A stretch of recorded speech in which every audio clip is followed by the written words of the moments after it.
Okay, hello everyone. I'm really glad that you've been able to join us for this webinar with James Venner on teaching one-to-one English online. My name is Neil McMillan and I'm the president of Serveis Lingüístics de Barcelona, it's SLB Cooperative. And we're a cooperative of mainly freelance teachers, mainly based in Barcelona in Catalonia. But we also have international members, and we have some teachers that are on contracts who also find it useful to be part of our collective.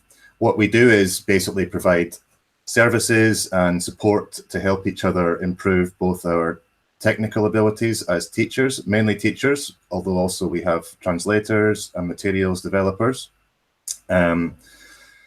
So improve technical abilities by training sessions like this one, which we normally do internally on a monthly basis with a group of us around a table. But this time we're going to try to do it in public online for the first time. So it's a bit of an experiment for us. And we also try to improve the economic conditions of our members. That's to say by helping them find work which pays a rate by which they can make a decent living, and by helping them with financial processes, taxes, and all these other things that freelancers in Spain have to deal with. So that's our kind of two-pronged objectives, helping our teachers improve themselves as teachers or as language professionals in general, and helping them earn more money and get out of the precarity that affects a lot of us in the sector. And that kind of feeds into the topic of James's presentation today. We feel that it's really essential we keep fighting for better conditions, better contracts in the private academy sector. However, the conditions in Spain, or the situation in Spain, is such that that is a really uphill struggle at the moment. The unions are very weak. And although we kind of resist the discourse by which we are all supposed to diversify and find other ways to make money, pragmatically, it's something that we encourage teachers to do in order to improve their economic conditions. And I think this is something that James is going to be talking about a little bit, is how teaching online, one-to-one students online can, I suppose, give you other ways to make money, and can put you in control of how much you charge and do other things that maybe you can't do as an employee in an academy, or even as a freelancer working for agencies. I won't say much more, just to say that James is an excellent member of our cooperative. We've got 17 members at the moment. James has been with us for a couple of years. He came to us from Italy, and he came to Barcelona to do a master's in applied linguistics, following which he joined us, and he's been a very committed and active member. He's helped us a lot with different things, including our in-house training and other areas that are really important for us, like marketing and promotion of the cooperative. So he's a very valued member of our team, and I'm very happy to hand over to him right now. James, maybe you could say something about why you joined our cooperative. Yeah, sure. Thanks for the introduction, Neil. So yeah, exactly. So I came here after working in Italy for about 5 years. I came initially to do this master's, and finishing the master's, I really wanted to turn freelance. And I joined the SLB. I joined the co-op really for a number of reasons. First and foremost, they helped me through that process. That's not the easiest of processes to become a freelancer here in Spain. And then I realized the value of being in a cooperative, of being with a group of teachers and other language professionals who were in similar situations, so looking for professional development opportunities, and then all the advantages of being in that network, of being able to find work and being able to establish myself as a teacher in the city. So as Neil said, we do these training sessions and workshops, usually just within the co-op, just for members. And then from time to time, we do these, we open it up to the public. And this time we thought we'd try something new. Seeing as the topic is teaching online, we figured we'd try and and do it online as well. So I really hope this can be more of a discussion than just me talking at the screen for a couple of hours or an hour and a half. So if we can maybe even start with a bit of a trial before I share my screen and we'll look at the presentation. Could you just start by just writing a quick comment of where you're listening from and what your interest is in this presentation? So maybe you've already started teaching online, maybe you've got plenty of experience already and just looking for some new ideas, or maybe you're looking to diversify, as Neil says, and try something new. So whilst you're doing that, let me just switch or turn the screen sharing on, and I'll show you the presentation. Okay, if at any point there are any glitches, do let us know as well by the comments, and we'll try and solve them as we go along. But yeah, like I said, thanks ever so much for joining us, and yeah, this is a precious weekend time, so if everything goes smoothly, I'm sure it'll be time well spent. So we've changed the setup a little bit. You can comment just underneath the video, so the video that you're watching now. So it's embedded in our website. If you go down to the bottom of that page, you'll be able to add some comments. Okay, so we've already discussed the cooperative here. Okay, and we can move on. Have we got any comments coming through already now, or can I begin?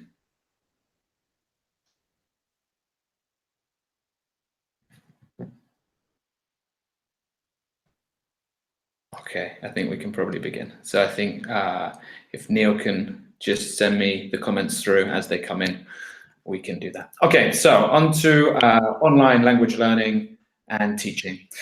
If we think about language learning online, we could talk about many things today. Everything from the use of multimedia, online gaming. This was a big topic in the Innovate ELT conference that was here in Barcelona last month. There are so many online resources available to students, and this is a great thing. But today we're going to focus on one thing, and this is the one-to-one teaching, and this is through video conferencing. Okay, video conferencing, what do we mean by this? This can be the use of programs like Skype, like Google Hangouts that we're using today. And there's another one I'm going to introduce you to if you don't know already, which is called Zoom, which has a few features that I think sets it apart from Skype and other programs. Okay, so why are people, particularly learners, making this switch towards online learning? I think some of the advantages are fairly obvious in terms of flexibility. This is to be able to have a lesson anytime, to fit with the individual's needs and schedule, to be able to do it anywhere, so that can be from home or it could be from the office, and also frequency. I think if you've gone through that process of learning another language, you realize that there are periods where you can dedicate a lot more time to the effort of learning another language, and there'll be other times when you can't attend. So if you go to a language school or an academy, you are restrained in some respects to going every Tuesday evening, whatever it might be. And if you can't go, if you can't attend, then that's lost time. With the language learning platforms that I'm going to introduce you to today, this is not a problem. So you can, I have some students that maybe they can't have lessons every week, but one week they have a specific need and they will book 3 or 4 lessons in 1 week. So I think that's important. And also, we kind of forget, especially if you're living in a city like Barcelona, that you might not have a language school, a good quality language school on your doorstep. So I have some students coming from parts of maybe a small town in China, or yeah, even in the Italian Alps, where actually having a lesson online may be the only option, the only feasible option, without having to travel great distances. And then there's choice. As we'll see in these language learning platforms, there's a huge array of teachers available. Now, that can be a bit of an issue for someone who's wanting to become an online teacher, because it's really important to find a niche and to kind of to make yourself recognized by offering something very specific. But it's great for the learner because you can try having a lesson with the teacher. If it doesn't work, you can try someone else. And also they can choose a teacher that has a specific linguistic profile. So if at work they only have contact with American English, then it's fairly obvious and logical that they'll want a teacher that speaks American English. And we'll see that there are prices kind of to meet all budgets for learners. Then the advantages for teachers are much the same in terms of flexibility. So it means you can work from home. It means that you have a bit more control of your schedule. You, as Neil said, you can set your rate of pay. Obviously, you need to be competitive, but that's something that you can change as you build up more experience and maybe you get more reviews from students. You can gradually increase your rate of pay. Beyond that, I just make a bit of a point with this variety. So what I mean by this is the kind of learner that you're working with. So I was working for 5 years in Italy, and it's amazing how you become quite comfortable working with a certain type of learner. And if all of my learners had Italian as a first language, then you can anticipate the problems that they're going to have. So in terms of maybe grammatical issues or phonological features that they struggle with, this is something that you know, and you have strategies to deal with this. What's more, if you speak the learner's first language, then you can always kind of get out of jail. If you have a problem, then you can switch and give a little explanation in their L1. And even if you don't speak the language, then especially with Romance languages, you can always find like a cognate, some kind of Latinate word that is just going to get you out of trouble.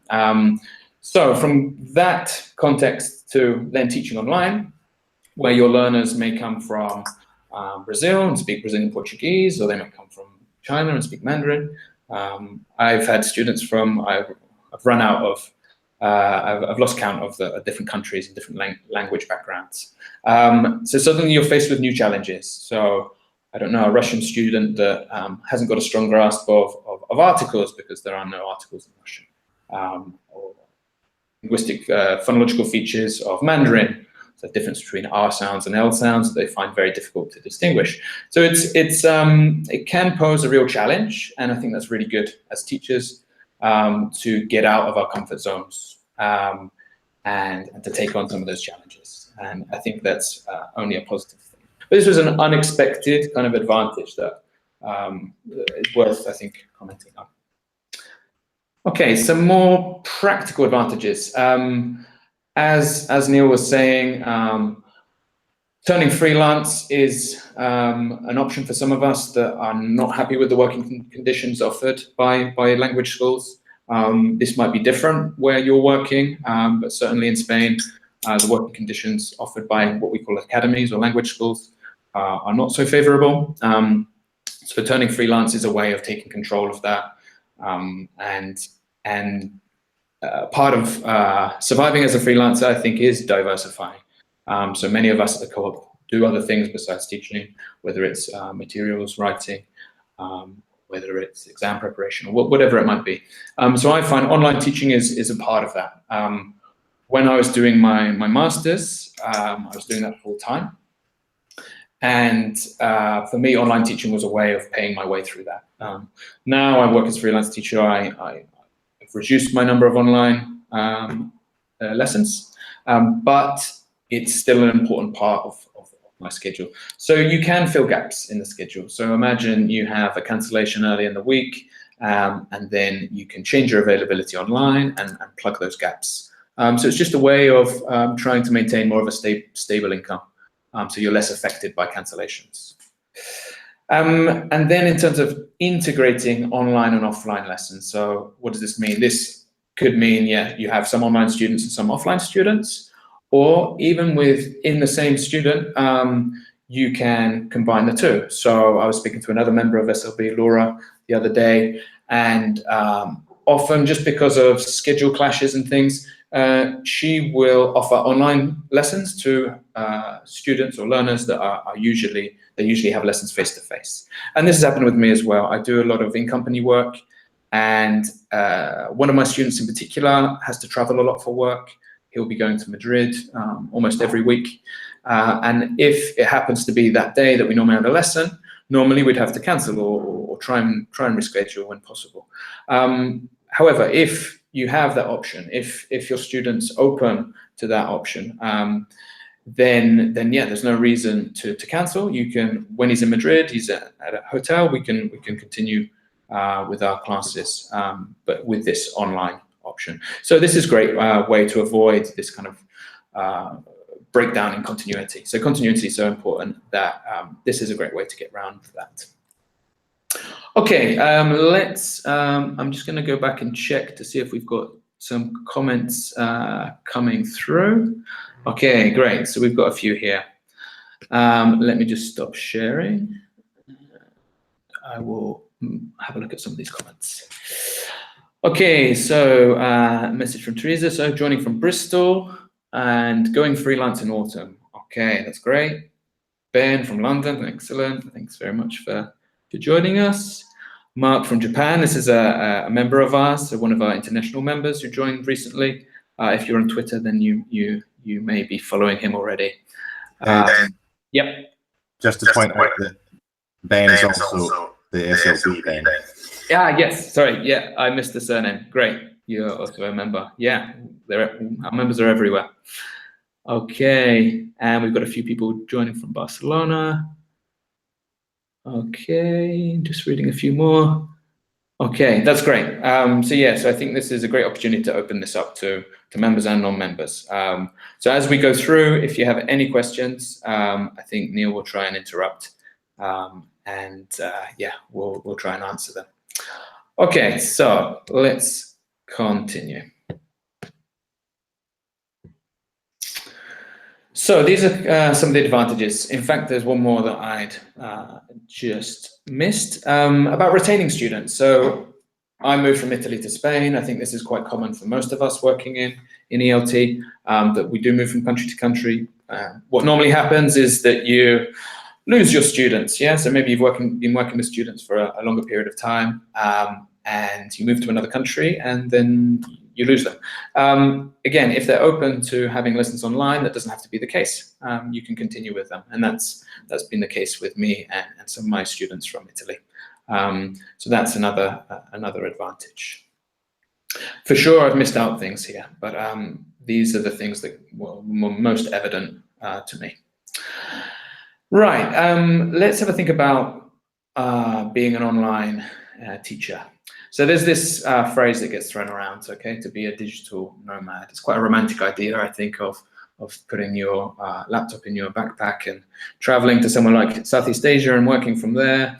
There have been times when that's appealed to me. I think there are certainly some challenges to that.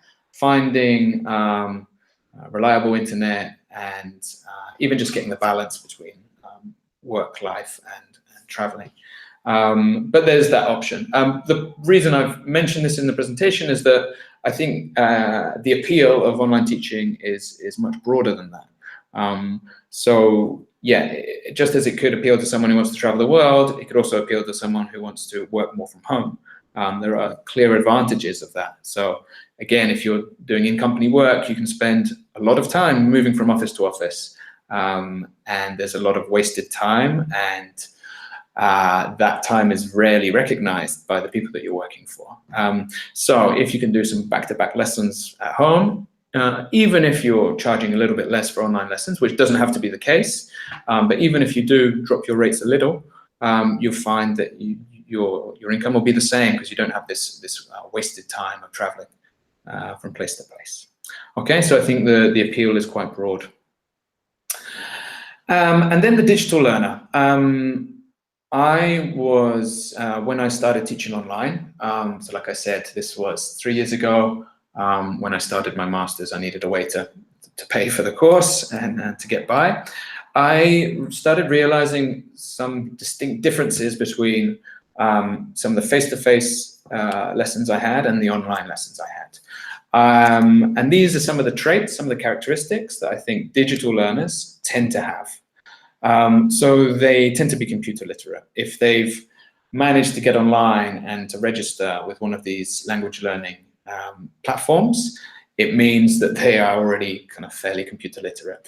I have had cases when, for example, maybe I had a case where the wife had signed up the husband, I think without him knowing, possibly, and he was not particularly computer literate. And it was important to dedicate some time to train him up, because you're working with technology for every aspect of the lesson. So it's important that you're not wasting time. So before we really started the course, I think we spent 5 or 6 hours, just some basic training. So that's important to train up your learner to use technology effectively. But you'll find that the majority actually are very advanced users, so that's not an issue. They tend to come to you with clear objectives. Again, there are obstacles that they've already had to overcome to find you as a teacher, and that's usually a sign that they have some specific goals. I don't know about you, but I much prefer working with a learner that has these clear goals and objectives rather than someone who just has a general interest in learning a language. So the next point, they tend to be resourceful and quite organized. Okay, I'm painting quite a rosy picture of this online learner, but this seems to be the case. In fact, I've learned a lot from learners in terms of resources, podcasts, different websites that they're using. So certainly listen to the learner and they might be able to share some important resources with you. Okay, again, they tend to be quite conscious, so quite self-directed learners, and they're aware of what they need to improve. And they've normally chosen you as a teacher because you meet their needs. So that's why it's very important when creating a profile that you specify what you're specialized in. So they will come to you and say, okay, I need to work on this. Then that might be, you might identify other areas that they need to work on, and this can be negotiated with them. Okay, this links in a little bit to what I said before. They have come to you, they tend to be motivated, and they show this agency that they are responsible for their own learning.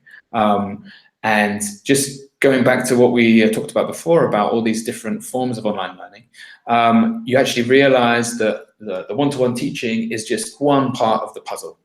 And I think for a lot of online learners, they're very aware of this. So they're already using these other resources that are available to them, but they need that one-to-one attention, they need that practice, they need that feedback. But yeah, it's I'd say there's a lot of talk about being learner-centered, and I think, to be honest, the online environment is possibly the most learner-centered, because you realize that your role as a teacher is you're there to support them and you're there to offer your expertise, but there's a lot more going on. You are just part of that puzzle. And I suppose that's the way it should be. And they tend to be open to ideas. So already teaching online is quite an innovation. So if they're open to doing that, then they're also open to other strategies, other techniques that are going to help them with their learning. Okay, and like I said before, they are hungry for feedback, and they are, and this is a great quality in a learner. Okay, so these are lots of positives that we've got. Obviously, that it's not without challenges. As I touched on before, it's a huge market. Suddenly, you're not just one teacher in a town, and you're not competing against language schools or other freelancers in your town. You're out. You've got a whole world of teachers, but a whole world of learners as well. So finding work, getting work, this is maybe a key issue. So let me just quickly explain how I approach things. So I initially went to a website. Okay, I've just mentioned this one. This is probably the most well-known one. TOEFL.com, you can find lots of opportunities there. But I kept on coming across the same kind of issues. And this, I think, is a problem in the ELT industry as a whole. So these are just a couple of things I've picked up on. So rates of pay, there is this kind of belief that because it's an online lesson, you don't need to pay the same amount. teachers are working from home, so you can pay them less. I don't really understand this reasoning. A lot of job ads actually say something like no training or experience required, which just gives you an idea of level of professionalism that they're looking for. You may be asked to work antisocial hours, especially depending on the time zone. Obviously, you are not limited to working certain hours if you are working, for example, with people in South America. Okay, there's a big time difference there, and yeah, as there is if you're working with learners in Asia. So some of the job offers, some of the contracts offered online, the conditions are not great. And again, we come up against this again and again. There seems to be, again, it's not something that really, I don't think should be specified in job ads. It's kind of discriminatory. So, but a lot of, again and again, you will see native speakers only, which is another issue. Just a few examples of this. These are just ones I found recently. I didn't have to dig too much to find these. But for example, yeah, $9 for 50 minutes. I mean, essentially $9 an hour. That's not really much of a rate. And this one as well, no experience required. Okay, so that's just an idea of some of the ads. It's not to say that there aren't opportunities out there, but when I started out, I came up against these same issues. Poor rates of pay, not particularly professional work, which led me to language learning platforms. So you may have heard of these two before, italki and Verbally. I've used both of these, and these are, we'll have a look at this now, we'll go to the website, but these are platforms that put you in touch with the learner. So you have a directory of teachers, and they help bring together the learner and the teacher. So in a way, you have, you're kind of missing out the middleman here. Okay, you have the platform, which is the middleman, but they take a much smaller percentage than a language school would or an agency would.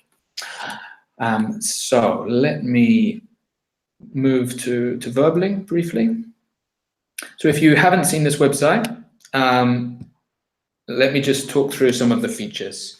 So I joined this, I think, maybe just 1 year after it was launched, and it wasn't quite as smooth as it is now. It didn't have as many features. But let me just explain. So if you apply to teach on Verbling, you will have this kind of dashboard that you arrive to. You have your students, and it tells you when you have your different lessons. The first thing you'll have to do is to create a profile. Okay. One thing you'll be asked to do is to create a introductory video, which is always a bit embarrassing, but this is really important that you take some time to do this well. This is your kind of business card, and this is what students are going to be looking at, and this will make them decide whether they want to have a lesson or not. So here you can set your rate of pay, okay, and you can have a bit of an introduction. What's really important as well is that you can set your schedule. So at the moment, I'm doing reduced numbers, but you can set your schedule and you can say what your teaching expertise are. If you go on to teacher admin, it now gives you lots of flashy analytics about how many lessons you're doing and your earnings. But I just wanted to point out that, yeah, you can set your availability. Now, this can be your general availability, okay, so how many hours you want to do most weeks.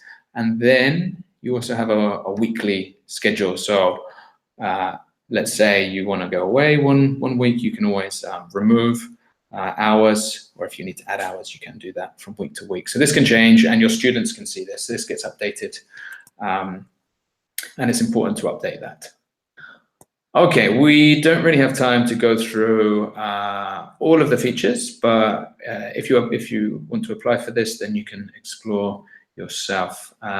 So what do the learners see? So if they will click on Find a Teacher, and this is what they see. They can choose the language that they want to learn. They can choose the availability, what languages the teacher speaks, and yeah, as you can see, there's a range of prices, range of availabilities. So yeah, it is important that you try and stand out, and I think the video is an important part of that. Okay, so if we just go back to the presentation, italki offers something very similar. I have used both in the past, and I found I had more students coming to me via Verbling. But yeah, feel free to try them both out. Just one other thing that I would mention, that, yeah, one thing I didn't mention here, I think there is this, it can be an opportunity, teaching online, and as you can take control of your earnings and your schedule. However, working with agencies, I mean, they have a good deal, you know, because they actually, they're basically outsourcing everything, and you're paying for your internet connection, and you're paying for your computer, and they don't really have any overheads in that respect. So yes, they have to recruit the students, and there's a lot of marketing involved. But I think, yeah, we have to be careful in the ELT industry to think, okay, teaching online is an opportunity for teachers, but we need to think who's really benefiting from this. And that's why, in the end, I opted for language learning platforms. So they take around, just in terms of kind of financial side of things, they take around 15%. So you set your rate of pay knowing that what you're actually going to receive is 15% less than that. But I don't think that's too bad in terms of what they offer. They have a great scheduling software. You can actually do the lessons through the Verbling website as well. That's something I haven't shown you. So let me just go back. So for example, if I'm starting a lesson, yeah, you can do everything from the website. Okay, so you can have the video lesson here. You have all sorts of features here, flashcards, chat, and so on. I opt for a different software. So what I tend to use is something called Zoom. Okay, this is what it looks like, this part here. It's very similar to Skype.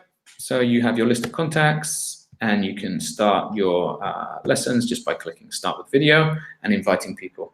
I will tend to go for this because I think it tends to be more stable. So with Skype, sometimes, you know, it cuts out, and there's nothing more frustrating than that. So it's really important that you have good internet connection, but even so, I think Skype, sometimes you have these technical issues, and the same with Google Hangouts. So I think Zoom is a really good option. Beyond that, you have some quite nice features. So this is a lesson that I had yesterday with a student called Maria, who agreed to being filmed briefly. So I've sped up the lesson just to go through some of the features with you. Okay, so as with Skype, you can share the screen. I think this is really important. So you're both working on the same page. This was, so Maria's a lawyer in Lima, in Peru, and she was looking, she had this job offer, and we were just preparing for this interview. So we can both look at this, and we have these tools that you can't see here, but there are tools to annotate the page. So for example, there's something that you need to draw the student's attention to. You have a number of different options to do that. Okay, so you can see just drawing a simple line. And then as we go on, you'll see that we can actually highlight parts of the text as well. So I think this is a great feature. And of course, you can also record the whole lesson. So obviously you need the student's permission to do that. But by recording it, it means that you can both have a record of the lesson, and the learner can go back to it and watch it again, just in case they've missed something. And it's great to be able to even show the students' progress. So maybe you record a lesson, one of the early lessons, and then after a few months you show them another lesson, and they can have a feel for their improvement. And that's not always easy to show to the students that they have made this progress. Improvements are often quite gradual, and I think it's good to have that tangible kind of proof that they have improved, if indeed they have. Let's hope they have. Okay. James, can I interrupt Yes, briefly, please. that would be great. Just to say that we've had some comments from people asking how they leave comments. So just if I can, Okay. if I can clarify, any comments that people leave on the page as they're watching a video, we're getting them. Okay. We're passing them on to James, but it might be that you don't see your comment unless you refresh the page. I think that might be okay. but we're getting them. And maybe if I can just feed one to you just now, I don't know if you want to deal with it now or later, but yeah, no, that's fine. You'd mentioned stability of different platforms or reliability. Yeah. We've got a comment from Laura, who's another valued member of SLB. And she's talking about, she's been teaching online for a few years, but she's found that her face-to-face classes, I imagine she means physically face-to-face, pay more, and that group classes organized through a school don't get changed or cancelled as much as classes that she's set up herself. Okay. So that's, I suppose, a problem of she's raising of reliability of classes. And secondly, about technical stuff, computer problems, the Wi-Fi of the student not being good enough. Yeah, I think these some of these I think are kind of teething problems that you can maybe have when you have this transition to online teaching. I know myself had some of these issues with my computer or with my software, or there is a chance of wasting time because of these things. I think you have to be quite strict in terms of cancellations. I think that's the case with as a freelancer with any kind of private lessons or one-to-one lessons, that you have to have some kind of cancellation policy. And if you don't have that, then that's something I think you need to make clear right at the beginning when you start with a student. So I have a 24-hour cancellation policy. So I know some teachers will have even 48-hour. And that means that if they cancel within that 24-hour, so after with less than 24-hour notice, then they lose that. And I think actually the advantage of using a platform is that you have ways of dealing with that. So you're not, they've already paid for the lesson, and then you confirm that the lesson has gone ahead. Now, if they don't turn up, then there's a third party involved. So there's the platform.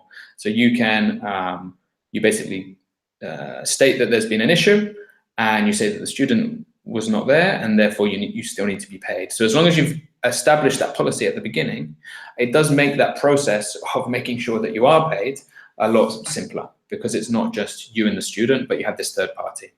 So a little bit like, I don't know, with something like Airbnb, you're not just going to a person's house and they're hoping that you're going to pay at the end of the stay. No, you have a third party that deals with that whole process. So I think that's important. So that was about cancellations. And then technical issues.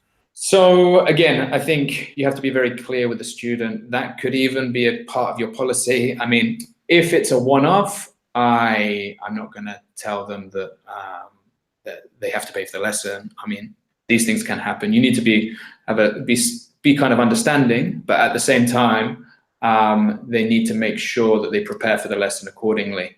So that means not going to a cafe where maybe the internet's not going to be reliable. So you want to give them the flexibility to have the lesson where they want, but they need to ensure that the Wi-Fi is good enough.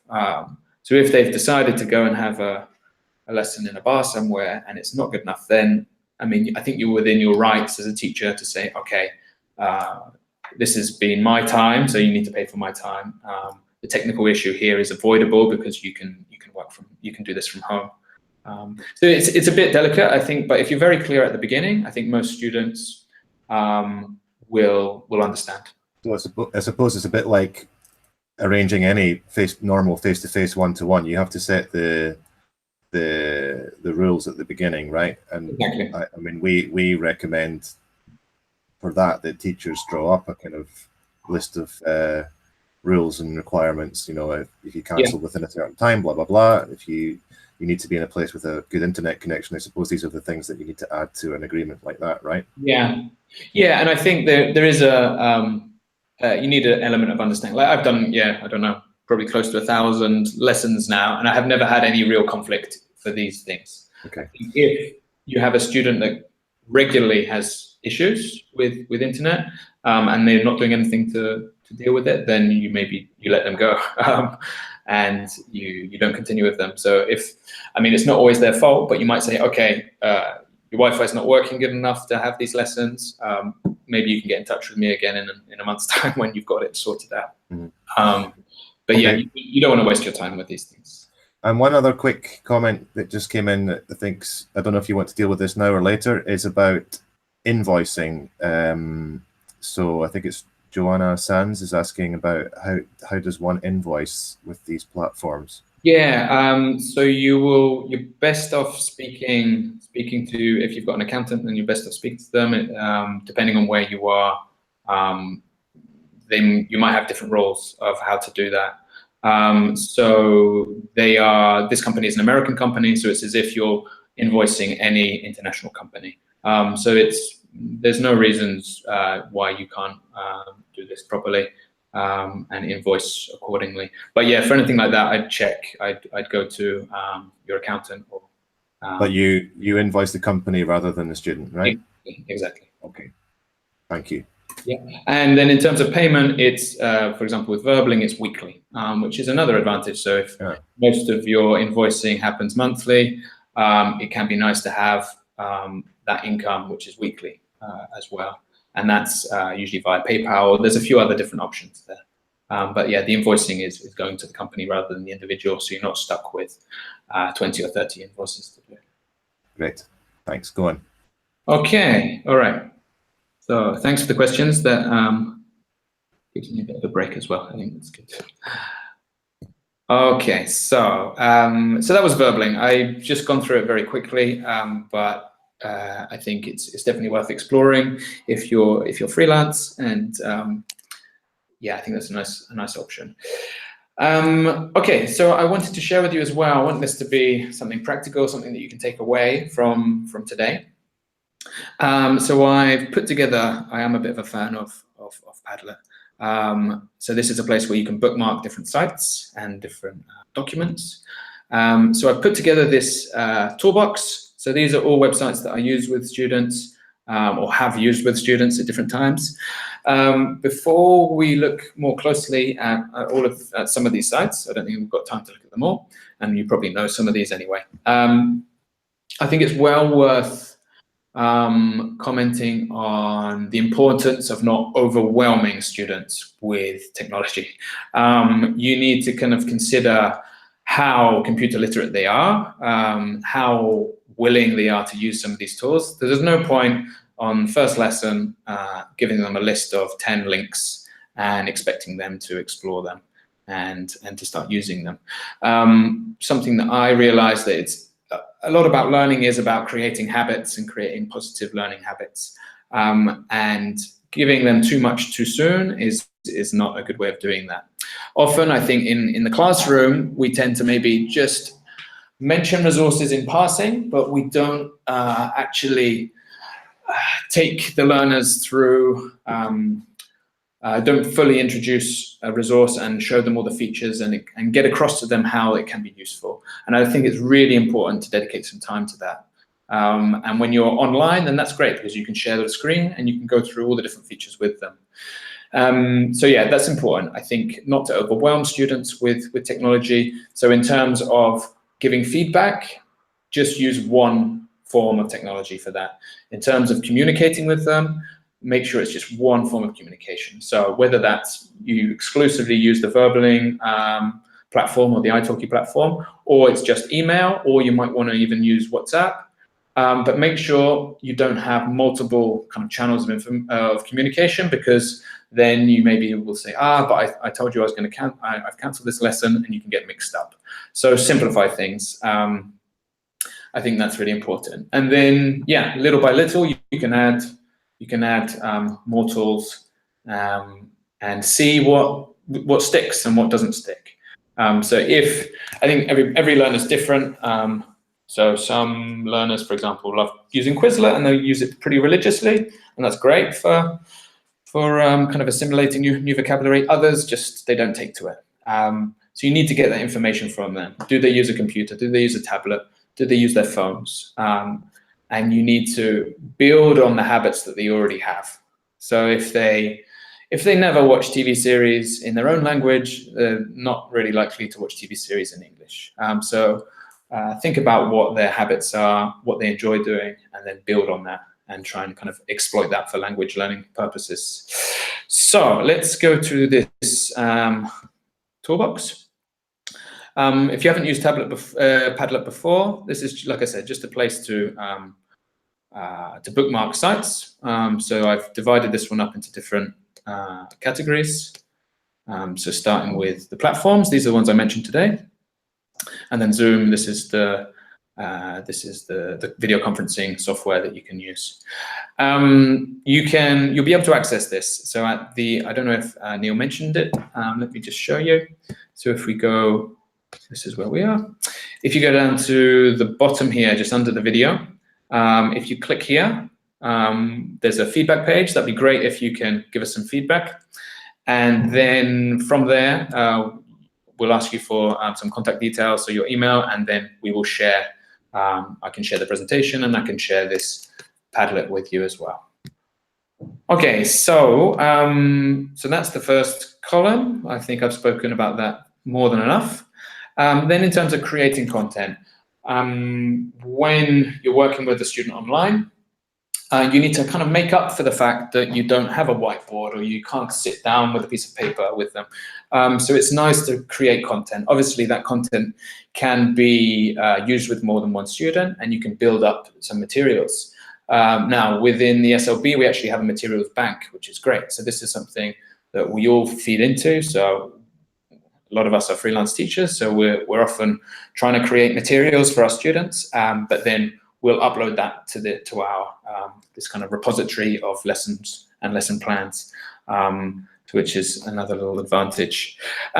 So Adobe Spark, I don't know if you've used this before. That's actually what I've used to make this presentation, with a little bit of help from with my artistic friend. So yeah, so this can be useful. This is a great way of presenting images, texts, whatever you want to use with the student. Okay, so this is a free Adobe Spark. They do have a premium version, which has lots of little tricks, but the free version is fine for most things. So that can be a good thing to work with. This is something that Neil showed me. This is about making, using YouTube videos and creating lessons with them. TED-Ed is something similar. You can create lessons around videos. There are either videos that are TED Talks, but even other videos. Okay, Padlet is what we're using here for the toolbox. We transfer, if you're sending bigger documents to students, you probably know this one already. And in creating content, so if you're, for example, using Adobe Spark, it can be good to get some decent images, okay? So not kind of clip art, but you can use some good stock images. So the ones that I've used here, these are all free to use, okay? So these images are kind of high quality images, so you can use them in your presentations or in your content for lessons. Different teachers use different methods for giving feedback. So I think it's good to have a record of the lesson. This is one that I know that Laura's shared with me. I don't know if it's going to show us here. Yeah, so for every lesson, I know that she does this kind of review of what's been covered in the class. This is really nice, really well organized. So it gives all the links that maybe have been mentioned during the lesson. And then the students have space where they can add maybe some kind of output tasks. So this is a little thing about a dog. Okay, so that's, I think Google Documents are great because they are, you can be accessed by the student and from the teacher. Then I use Google Sheets, particularly for kind of language feedback and also recording vocabulary. So this is a Russian student of mine. Here, again, I think every student can decide how they want to organize things. This is how she liked to have it. So perhaps have a synonym and then a translation in Russian. And then you can't see here, but if we open this, another window. I tend to divide this up in kind of vocabulary, and then, just as it's loading, to different sections. So for example, pronunciation. Let it load. Okay, so have maybe, so IPA here, but then she'd like to have basically just some features, some phonological features that are similar in Russian as well. And then with corrections, maybe the mistakes that she's made and what the correct form is. And then you've realized that if you have repeated some of these mistakes, okay, and then you can draw their attention to it, and maybe you need to have a mini lesson on that. So this is great for emergent language and for error correction. Okay, very simple, but it can all be done with Google Docs and Google Sheets. Right, what else have we got? Quizlet, I think you probably already know. This is just a simple flashcard piece of software, in different ways, different interactive ways of using that vocabulary. Just the Word is a favorite of mine. I think this is great for looking at collocations. So if we have a quick look at this one. Okay, so I've been doing a little bit of work with university students and law. So for example, we were looking at different collocations that go with contract. Okay, so here you have lots of great so collocations for verbs. Okay, and then you have also like a frequency bar here, so which are more common according to this corpus. So it's not an in-depth kind of corpus linguistic resource, but I think it's a really nice interface and really quick to use. Then you can click on here and you can see some examples, so the students can see how it's being used. Okay, so that's a great tool. Word reference, a dictionary. If you're working with academic English, this is a great tool. Okay, you've got a few things you can search here. This is a really decent translator as well. If you do need a translator, I think this is a really great one. Much more effective, much more accurate than Google Translate. Okay, lots to see there.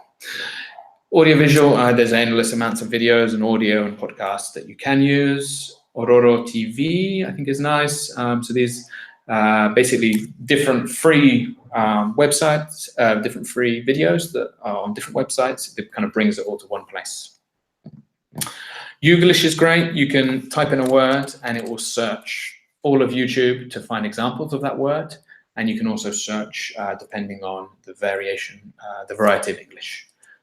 Okay, TED, you probably know already.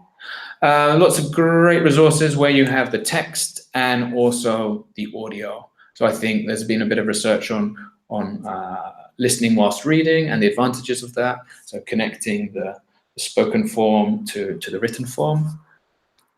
And okay, CNN 10, this is just a 10-minute news clip that gets uploaded every day. Vice videos, always some interesting documentaries there, BBC podcasts. Okay, I won't go through all of these, but I think you will have access to all of these if you can fill out that feedback form. And I think there's lots of things you can use here, whether you're teaching online or face-to-face. And if you have any suggestions of things to add, then that would be great. Just send us an email or even on Twitter. So the SLB handle, I think, should be down here as well. Let's have a quick look. Yeah. So yeah, so the SLB handle is just SLB co-op. Okay, so feel free to add stuff, add suggestions here as well. Okay. James, do you want to have some more comments or? Absolutely, yeah. We're just coming towards the end, so that would be great if we could have a few more comments now. There's a couple of really interesting ones. One here from an English teacher in Rome, asking what advice you can give for English teachers who don't come from native English-speaking countries, but are really good at speaking and teaching the language, but they experience discrimination, as we well know, from certain schools or maybe even students. Yes, I think this is a huge issue. I mean, this is something we talk about quite a lot, don't we, in SLB? It's tough. It's a matter of educating schools, I think, and educating learners about the advantages that actually non-native speakers can have as teachers. So I think, I mean, it's interesting. It's something that needs to be tackled, and it needs to be discussed a lot more. I know there are some good resources online about this. Is it TEFL Advocate? Do you know that one, Neil? It's TEFL Equity. Equity, that's right. Advocates. TEFL Equity. So I think this is something that we definitely need to discuss more in the industry, because there is this, I mean, it was the same in Italy. So when I was working in Italy, you said that this person was from Rome. I was in the Italian Alps, close to Turin, Valle d'Aosta, and it was something that we always got from. So I was working for a small language school there, working with children and with adults. And that was the first thing that you'd hear from students when they came in, that they wanted a native speaker. And to the credit of the person running that school, she employed natives and non-natives, and it is a slow process of actually trying just to make the parents or the learners aware of yeah, like I said, some of the advantages that non-native speakers have.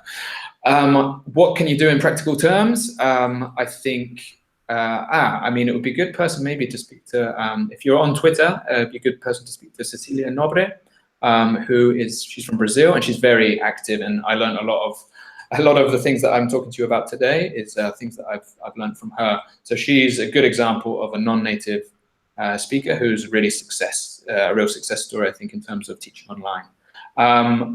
I would suggest promoting yourself on different platforms.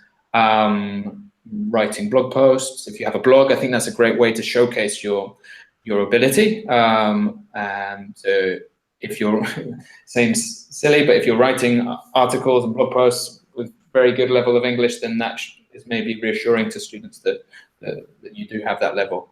If I could just, I think what you say about promoting yourself, I think with these platforms that you've mentioned, obviously you set up a profile, and that's where you kind of sell yourself.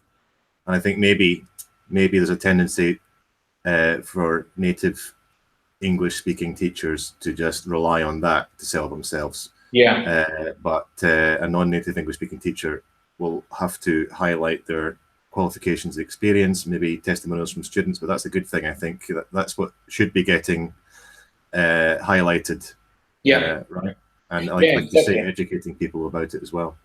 Absolutely. So I think, and there is a certain amount of like word of mouth with these things. So if you have students that are very happy with you and they can see all the expertise and the experience that you have, then if you're teaching well, then I think work will come in.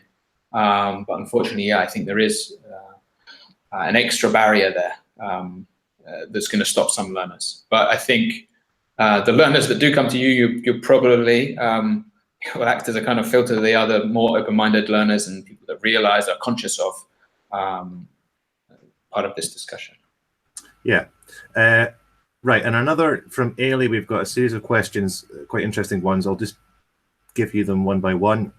First one, do you target students who pay for their own classes as opposed to students whose classes are funded by their employer or company or training budget?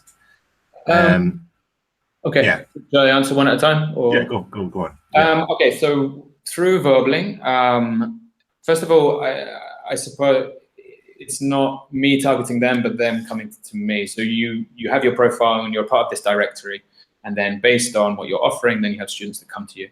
I think of all the students that I've had, only a couple, maybe 2 or 3, have had funding from their employees to do the lesson.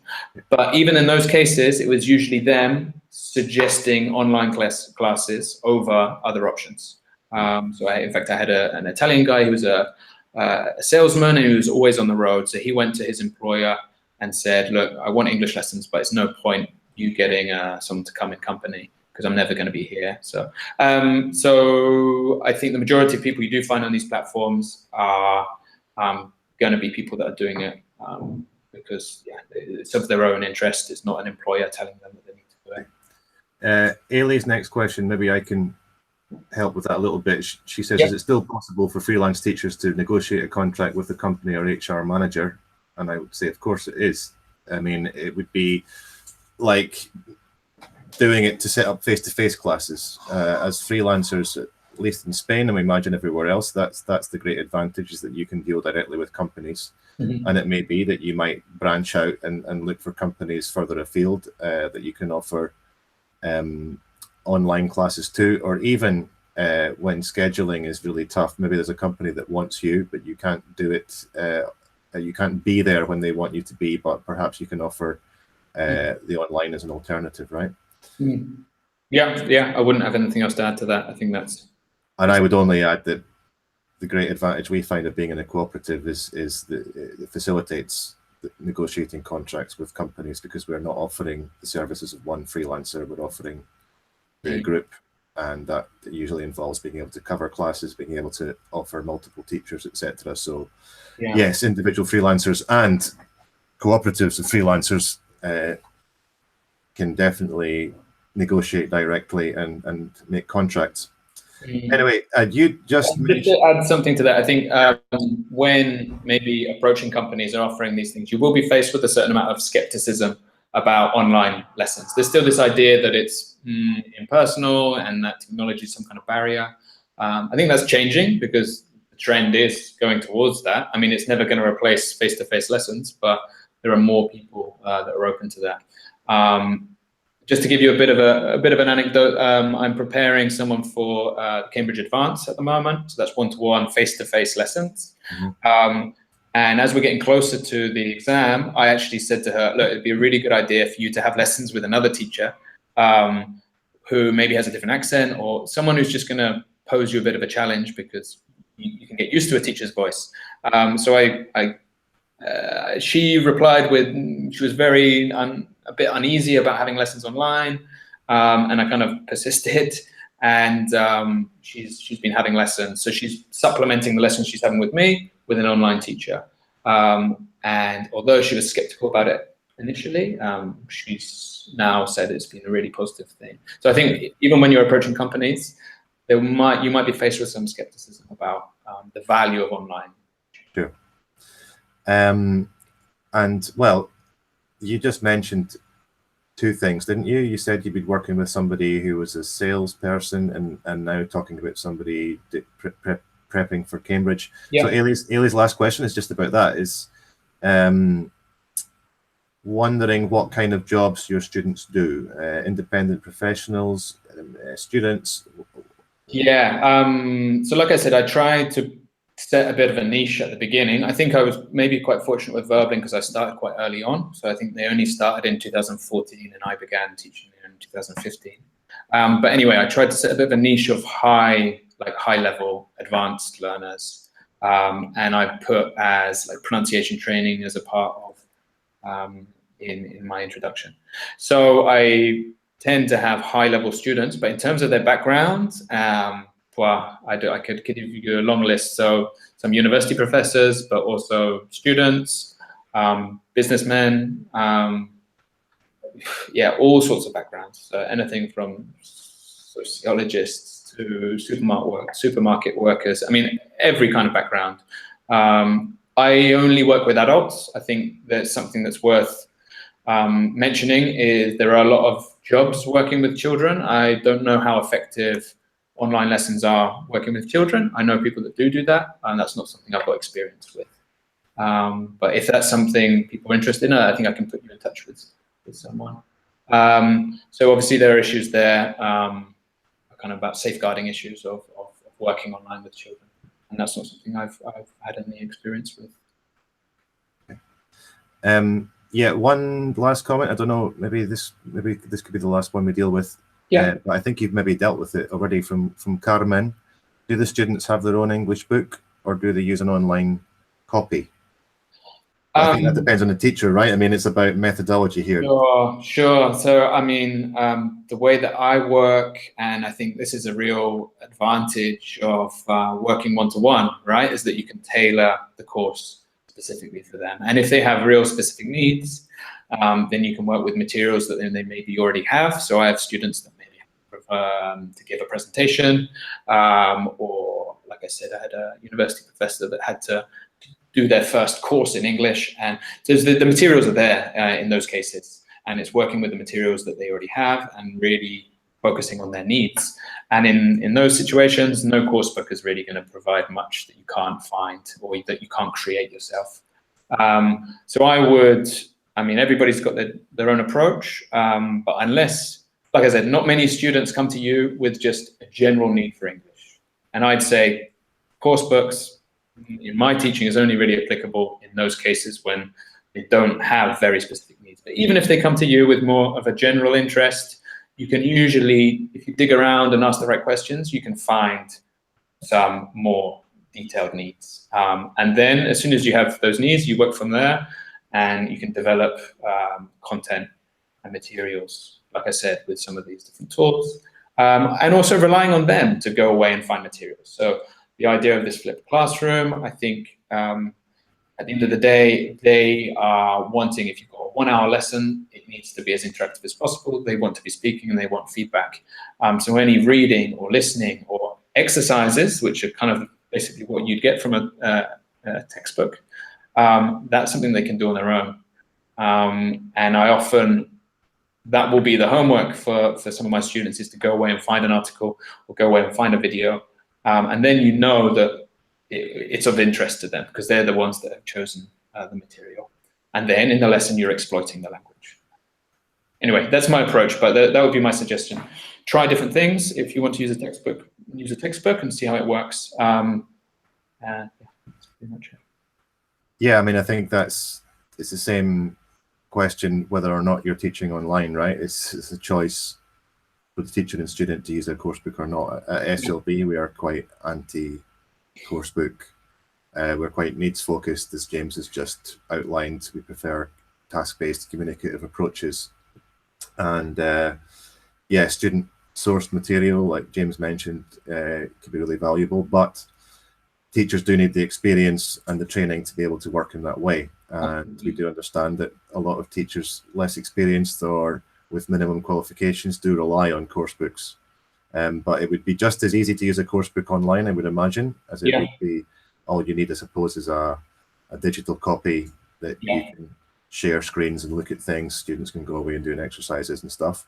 Absolutely. But as a cooperative, we would, of course, be encouraging people to go beyond that, because we feel that methodology is of limited value. Yeah, and I think especially that you've got this one-to-one dynamic. I mean, it's quite a exactly. It's a special way of learning, you know, because you can really make it personalized. And I think if you're just relying solely on a textbook and not using other materials, then you're missing out on something, missing out on a trick. Well said. Any other questions? Let me just have a quick look. I think that might be it. We've got some thanks. Teresa adding that it's worth practicing with a friend or a colleague to get a feel for delivering online. Yes. She beat me to it. She beat me to it. I'm about to give a 10-step guide to getting started, and that's one of the steps. Okay, great. Well, maybe that'd be a good place to go now, James. Yep. Okay. Cool. So let's share again. Wow, have we really managed this without any technical issues? This is great. Don't tempt fate. Okay. Yeah. Why did I say that? Okay. So 10 steps to getting started. So these are my suggestions. Okay. So first of all, invest in fast, reliable internet connection. So I mean, this is something you probably want anyway in your life, but it's really important. You can't really be setting strict kind of policies with students in terms of internet if yours isn't reliable. So this is really important. I think at the very beginning when I started off, I didn't have great internet and I didn't really have any means to change that. But it's so essential. You don't want the interruptions of bad internet connection. So fairly obvious. But in terms of other equipment, yes, you need a laptop. Yes, it's good to have earphones, but you don't need to go out and spend a lot of money on really expensive headphones. Yeah, there's not a whole lot else you really need. So this is my suggestion. If you are going to teach one-to-one, Zoom is great. Explore the details, explore the features. And as Teresa just said, trial it. So I suggest trialing it with some of your offline students. You've already got a good rapport with them. They're regular students, so you're going to feel comfortable teaching them. But if not, yeah, trial it with your friends. You need to really get to know and get to grips with the technology, especially because you might be having to teach the student to use the technology. So yeah, you do need to become, if you're not a digital native, as they say, you do need to kind of become one. Step 4, this is really important. So you need, I think there's no point just trying to keep it open because you don't want to limit your options in terms of learners coming to you. It doesn't really work like that. If you're in an international marketplace, shall we say, you need to be offering something very specific. So think about your experience, or think about something you want to get into. For example, I did my master's and I focused on phonology, and so it was natural for me to go down the kind of pronunciation training route. But think about what you have to offer. So everyone has got a certain set of skills. Maybe it's related to another job that you've had. If you've worked in business, if you've worked in marketing, or whatever it might be, you're going to have a certain insight that you can provide that other teachers won't be able to offer. So think about that target learner, even if it's not you directly going, I hate the word to recruit students, but even if it's them coming to you, you need to think about, okay, who am I trying to appeal to? So yeah, you do need to kind of sell yourself a little, market yourself, which doesn't always come naturally. This is really important. So this is a bit of a sticking point for some people. Some of my friends I've suggested teaching online, and they can't get past this, having to do a video. You need to bite the bullet, really. But yeah, invest time, think about what you're going to say, think about how you're going to come across, do a good quality video. So even if everybody's got a friend who's maybe got like a digital SLR that has a really good, that can make a good video. So set it up well, have good lighting, make sure there's no like weird stuff going on behind you. You need to come across as professional, friendly. Yeah, I think this is really important, a nice engaging video. So these are a bit common sense, I know, but it's worth mentioning. Yeah, I'm not converting, I'm not kind of preaching to you or trying to convert you to use these platforms. It's something that worked for me. Maybe you want to work for a company, you want more just those reliable hours. I know other teachers that just do it independently. So they promote themselves on social media and different things, and they do everything just one-to-one in that way. I found these platforms to be really useful, and I've got lots of work through it. And I like the fact that there's a third party to deal with payments and to deal with scheduling and everything like that. So it's something that's worked for me, but if you have other ways of finding work, then that's great. Okay, set your price and your schedule. So this takes some thinking about. Have a look online and see what the going rate is for someone with a similar profile as you. It can be tricky. There are teachers out there that are offering classes for very little money. I mean, 5, 6, 7 euros, which is no kind of wage.